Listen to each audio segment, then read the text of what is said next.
আসসালামু আলাইকুম everyone, welcome back to my channel. আজকের রেসিপি ওল কচু দিয়ে বাটা মাছের ঝোল। খুবই সুস্বাদু এই বাটা মাছের তরকারি কিভাবে সহজে রান্না করা যায় চলুন আপনাদের সাথে শেয়ার করা যাক। শুরু করা যাক। প্রথমেই দেখেন প্যান নিয়ে নিয়েছি গরম করে, সেখানে পরিমাণ মতো তেল দিয়ে দিলাম। তেলটা একটু গরম করে নেড়ে চেড়ে নিলাম। এখানে দিয়ে দিলাম বাটা মাছ, হলুদ লবণ দিয়ে মেখে নিয়েছি। এটা আমি সুন্দর করে লাল লাল করে ভেজে নেব।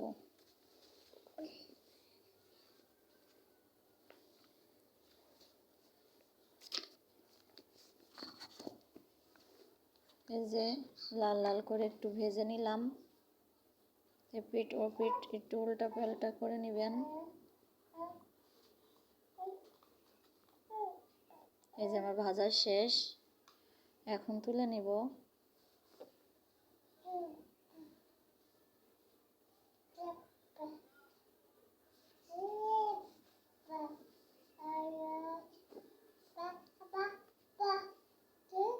তুলে নিয়ে এই একই তেলে আমি পেঁয়াজ দিয়ে দিলাম। পেঁয়াজ কুচি করে রেখেছি, আর সামান্য আরেকটু তেল দিয়ে দিলাম। এই যে দিয়ে দেব লবণ সামান্য।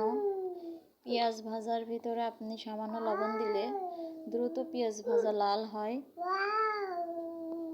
এই যে একটু ভাজা হলে পানি দিয়ে দেব।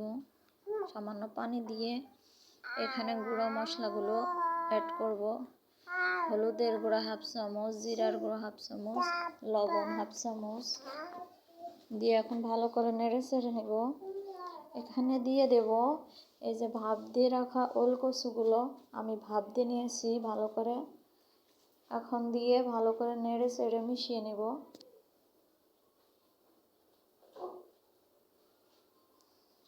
ভালো করে মিশিয়ে একটু কষা কষা হলে এই যে পানি দিয়ে দেব। পানি দিয়ে গরম পানি দিবেন। গরম পানি দিয়ে আমি এই যে চারদিক থেকে একটু মশলা নেড়ে ঠিক করে দিলাম। এখন ঢেকে কিছুক্ষণ কষিয়ে নেব, তারপরে দেখাচ্ছি।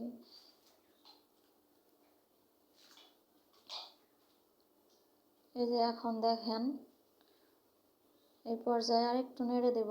বলক চলে এসেছে। এখন আরেকটু ভালো করে নেড়ে মিশিয়ে নেব।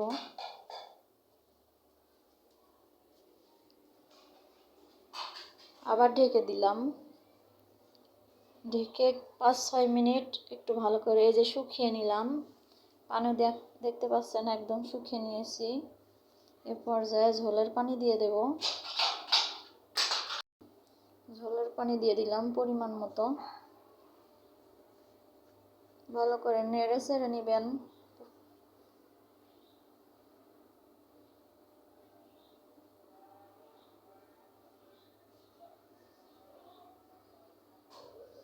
এ পর্যায়ে আবার ঢেকে দিব। এই যে দেখেন বলক চলে এসেছে। এ পর্যায়ে এখন দিয়ে দেব এই যে ভেজে রাখা মাছ।